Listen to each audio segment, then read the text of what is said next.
ಅಂತಾರಾಷ್ಟ್ರೀಯ ಖ್ಯಾತಿಯ ಸೈಯದ್ ಸಲಾವುದ್ದೀನ್ ಪಾಷಾ ಅವರು ನಮ್ಮೊಂದಿಗಿದ್ದಾರೆ. ಮಾತುಕತೆಯನ್ನು ಮುಂದುವರಿಸೋಣ. ನಿಮ್ಮ ಮನೆಯಲ್ಲಿ ಯಾವ ರೀತಿ ಸಪೋರ್ಟ್ ಇತ್ತು? ಈಗ ಸಾಕಷ್ಟು ಜನ ಹೇಳ್ತಾರೆ ನಮ್ಮ ಒಂದು ಪಂಥವನ್ನು ಬಿಟ್ಟು ಹೋಗೋದಕ್ಕೆ ಸಾಕಷ್ಟು ಜನ ಇಷ್ಟಪಡೋದಿಲ್ಲ, ಅಥವಾ ಅದನ್ನ ಯಾಕೆ ಮಾಡ್ತೀಯಾ, ನಮ್ಮದೇ ಸಾಕಷ್ಟಿದೆ, ಇದನ್ನೇ ಮನೆ ಕೆಲಸ ಮಾಡು, ಫಸ್ಟ್ ಊರವ್ರದ್ದೆಲ್ಲ ಯಾಕೆ ಮಾಡ್ತೀಯ ಅಂತ ಹೇಳೋ ಮಾತನ್ನು ನಾವು ಕೇಳಿರ್ತೇವೆ.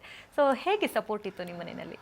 ನೋಡಿ, ಪ್ರಾರಂಭದಲ್ಲಿ ಅವ್ರೇನು ಅನ್ಕೊಂಡ್ರು, ಹುಡುಗ ಹೋಗ್ತಾ ಇದ್ದಾನೆ, ಏನೋ ನಾಟಕ ಮಾಡ್ತಾ ಇದ್ದಾನೆ, ವಿಷಯಗಳನ್ನು ತಿಳ್ಕೊಳ್ತಾ ಇದ್ದಾನೆ, ಏನೋ ಮಾಡ್ತಾ ಇದ್ದಾನೆ ಅಂತ ಹೇಳಿ ಅನ್ಕೊಂಡ್ರು. ಆದರೆ ಆ ಒಂದು ಸೀರಿಯಸ್ನೆಸ್ ತಕ್ಕಂಥದ್ದು ಒಂದು ಹಂತ ಬಂದಾಗ, ಯಾಕಂದರೆ ಹೊರಗಿನ ಜನ ಹೇಳೋಕೆ ಶುರು ಮಾಡಿದ್ರು, ಓಹ್ ಇವತ್ತು ನಿಮ್ಮ ಹುಡುಗ ಭಗವದ್ಗೀತೆನ ಮಾಡಿದ ನಾನು ನೋಡಿದ್ವಿ, ಕೃಷ್ಣನ ಪಾತ್ರ ಎಷ್ಟು ಚೆನ್ನಾಗಿ ಮಾಡ್ತಾ ಇದ್ದಾನೆ, ಎಷ್ಟು ಚೆನ್ನಾಗಿ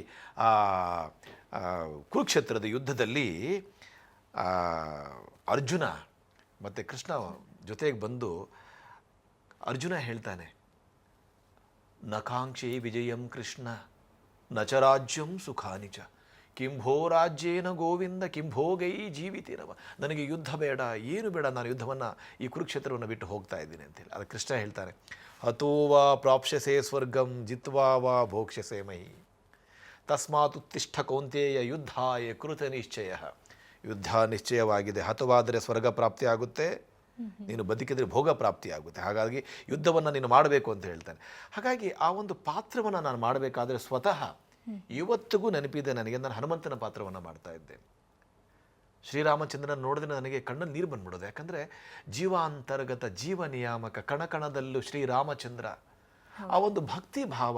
ಯಾಕಂದರೆ ಯಾವುದೇ ಒಂದು ಪಾತ್ರವನ್ನು ಮಾಡಬೇಕಾದ್ರೆ ನಾನು ತಲ್ಲಿನ ಆಗ್ಬಿಡ್ತಾ ಇದ್ದೆ. ಯಾಕಂದರೆ ನೋಡಿ, ಒಂದು ಹನುಮಂತನ ಪಾತ್ರ ಮಾಡಬೇಕಾದ್ರೆ ನನಗೆ ಆ ಹನುಮಂತನನ್ನು ಪ್ರಾರ್ಥನೆ ಮಾಡ್ತಾ ಇದ್ದೆ ನಾನು, ಹನುಮಂತ ನಿನ್ನ ಪಾತ್ರವನ್ನು ಮಾಡ್ತಾ ಇದ್ದೀನಪ್ಪ, ಆ ಶಕ್ತಿಯನ್ನು ನನಗೆ ಕೊಡು, ಆ ಸೀತಾ ಮಾತನ್ನು ನೋಡಬೇಕಾದ್ರೆ ಆ ಒಂದು ಭಕ್ತಿ ಭಾವವನ್ನು ಕೊಡು ಅಂತ ಹೇಳಿ ನಾನು ಮಾಡ್ತಾ ಇದ್ದೆ. ಹಾಗಾಗಿ ಆ ಭಕ್ತಿ, ಆ ಒಂದು ಶಕ್ತಿ, ಆ ಒಂದು ದೈವಿಕತೆ ಬರ್ತಾ ಇದ್ದು. ಹೊರಗಿನ ಜನ ಹೋಗ್ಬಿಟ್ಟು ನಮ್ಮ ಮನೇಲಿ ಹೇಳೋರು, ಎಷ್ಟು ಚೆನ್ನಾಗಿ ಮಾಡ್ತಾನೆ ಹುಡುಗ, ಈ ಜನಿವಾರವನ್ನು ಹಾಕ್ಕೊಂಡು ಎಷ್ಟು ಚೆನ್ನಾಗಿ ಆ ಒಂದು ಪಾತ್ರಗಳನ್ನು ಮಾಡ್ತಾನೆ, ಎಷ್ಟು ಚೆನ್ನಾಗಿ ಆ ಶಿವನ ಪಾತ್ರವನ್ನು ಮಾಡ್ತಾನೆ, ಎಷ್ಟು ಚೆನ್ನಾಗಿ ಅದು ಹೇಳಿದಾಗ ನಮ್ಮ ತಂದೆ ತಾಯಿ ಏನೋ ತುಂಬ ಸೀರಿಯಸ್ ಆಗ್ತಾ ಇದೆಯಲ್ಲ ಇದು ಅಂಥೇಳಿ ಸುಮಾರು ಸರಿ ನನ್ನ ನೃತ್ಯವನ್ನು ನಿಲ್ಲಿಸೋದಕ್ಕೆ ಬಹಳಷ್ಟು ಪ್ರಯತ್ನ ಪಟ್ಟರು. ಹೊರಗಿನ ಜನ ತುಂಬ ಜನ ನಮ್ಮ ಇದಕ್ಕೆ ಸಂಬಂಧಪಟ್ಟವರು ಸಹ ಹೇಳಿದ್ರು ಮಾಡಬಾರ್ದು ಅಂಥೇಳಿ. ಆದರೆ ಏನಾಗುತ್ತಂದರೆ ಭಾರತದ ಸಂಸ್ಕೃತಿ ಪ್ರಾಚೀನವಾಗಿರ್ತಕ್ಕಂಥದ್ದು, ಆ ಒಂದು ಪೂರ್ವಜನ್ಮ ಸಂಸ್ಕಾರ ಇದ್ದಾಗ ಆ ಒಂದು ಅದರಲ್ಲಿರ್ತಕ್ಕಂಥ ಒಂದು ಸತ್ವವನ್ನು ಅರಿತುಕೊಂಡಾಗ ಅದೊಂದು ಬಹಳಷ್ಟು ಪರಿಣಾಮವನ್ನು ಬೀರುತ್ತೆ. ಯಾಕಂದ್ರೆ ನನಗೆ ಒಂದು ಸರಿ ಅವಾರ್ಡ್ ಬರೋಕ್ಕೆ ಶುರು ಆದಮೇಲೆ, ಒಂದು ರೆಕಗ್ನಿಷನ್ ಸಿಕ್ಕಿದ ಮೇಲೆ, ನನಗೆ ನ್ಯಾಷನಲ್ ಅವಾರ್ಡು ಮತ್ತು ಸಾಕಷ್ಟು ಅವಾರ್ಡ್ಸ್ ಬಂದಮೇಲೆ ನಮ್ಮ ಮನೆಯವ್ರಿಗೆ ಗೊತ್ತಾಯಿತು, ಇವನು ಮಾಡ್ತಕ್ಕಂಥದ್ದು ಸರಿಯಾಗಿ ಮಾಡ್ತಾ ಇದ್ದಾನೆ. ಯಾಕಂದರೆ ತುಂಬ ಜನ ಹೇಳೋರು, ನಿಮ್ಮ ಮಗ ಇದ್ದರೆ ನಿಮ್ಮ ಮಗನ ಹಾಗೆ ನಮಗಿರಬೇಕು ಅಂತ ಹೇಳಿ. ಓಕೆ ಸರ್, ಬಾಲ್ಯದ ದಿನಗಳಂತೂ ನಿಮ್ಮ ಊರಲ್ಲಿ ಕಳೆದ್ರಿ ಅಂತ ಹೇಳಿದ್ರಿ. ನಂತರ ಕಾಲೇಜಿಗೆ ಬಂದಾಗ ಎಲ್ಲಿ ಓದಿದ್ರಿ, ಏನಾಯಿತು ನಿಮ್ಮ ಎಜುಕೇಷನ್ ಬಗ್ಗೆ, ಅದ್ರ ಬಗ್ಗೆ ನೋಡಿ, ನಾವು ನನ್ನ ಭರತನಾಟ್ಯ ಶಿಕ್ಷಣವನ್ನು ಗುರು ನರ್ಮದಾ ಅವ್ರ ಹತ್ರ ನಾನು ಮಾಡಿದೆ. ಅದ ನಂತರ ನಾನು ಕಿಟ್ಟಪ್ಪ ಪಿಳ್ಳೆಯವ್ರ ಹತ್ರ ಸ್ವಲ್ಪ ಕಾಲ ಮಾಡಿದೆ. ನನ್ನ ಕಾರ್ಯಕ್ರಮವನ್ನು ನೋಡೋಕೆ ಬಂದಾಗ ನಮ್ಮ ಗುರು ಮಾಯಾರ್ ಅವರವರು, ನೀನು ಯಾಕೆ ನೃತ್ಯ ಸಂಯೋಜನೆಯನ್ನು ಮಾಡಬಾರ್ದು ಅಂತ ಹೇಳಿದಾಗ, ಗುರು ಮಾಯಾರ್ ಅವರಲ್ಲಿ ನಾನು ಕಥಕ್ ನೃತ್ಯ ಶಿಕ್ಷಣ ಮತ್ತು ನೃತ್ಯ ಸಂಯೋಜನೆ ಮಾಡಿದೆ. ಸೊ ಹಾಗೆ ಒಂದು ಕಡೆ ನೃತ್ಯ ಶಿಕ್ಷಣ ಮತ್ತು ನೃತ್ಯ ಕಾರ್ಯಕ್ರಮಗಳು ನಾನು ಸಹ ನೃತ್ಯವನ್ನೇ ನಿಮ್ಮ ಪ್ರೊಫೆಷನಲ್ ಆಗಿ ತಗೊಂಡ್ರಾ ಅಥವಾ ಬೇರೆ ಏನಾದರೂ ಓದಿದ್ರಾ? ಇಲ್ಲ, ನೃತ್ಯವನ್ನೇ ನಾನು ಪ್ರೊಫೆಷನ್ ಆಗಿ ತಗೊಂಡೆ. ಒಂದು ಕಡೆ ಓದನ್ನು ಸಹ ನಾನು ಫಾರ್ಮಸಿಯನ್ನು ಸಹ ಓದಿದ್ದೀನಿ. ಮಾಡ್ತಾ ಇದ್ರೂ ಸಹ ನೃತ್ಯವನ್ನು ನಾನು ಸಂಪೂರ್ಣವಾಗಿ ತೊಗೊಂಡು ಹೋಗ್ತಾ ಇದ್ದೆ ಜೊತೆಯಲ್ಲಿ. ಯಾಕಂದರೆ ಭರತನಾಟ್ಯ ನನಗೆ ಪ್ರಾಣ ಇದ್ದ ಹಾಗೆ.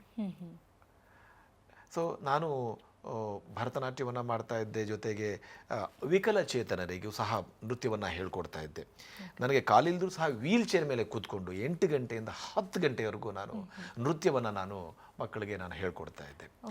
ಎನಿವೆ, ನೃತ್ಯವನ್ನು ನಾನು ಮಾಡಬೇಕಾದ್ರೆ ಸಾಕಷ್ಟು ನಾನು ಭಾರತಾದ್ಯಂತ ಇರಾಕು, USA, ಅಮೇರಿಕಾ, ಮತ್ಲಬ್ ಎಲ್ಲ ಕಡೆ ನಾವು ಕಾರ್ಯಕ್ರಮಗಳನ್ನು ನಾನು ಮಾಡ್ತಾ ಬಂದಿದ್ದೇನೆ. ಓಕೆ ಸರ್, ನೀವು ಹೇಳ್ತಾ ಇದ್ರಿ ನಿಮ್ಮ ಒಂದು ಸಂಸ್ಕೃತಿ ಸಂಪ್ರದಾಯಗಳಲ್ಲಿ ನಿಮ್ಮ ತಜ್ಜಂದರು ಮುತ್ತಂಜರು ಎಲ್ಲರೂ ಸಹ ವಿಕಲಚೇತನರಿಗೆ ಔಷಧಿಗಳನ್ನ ಕೊಡ್ತಾ ಬರ್ತಾ ಇದ್ರು.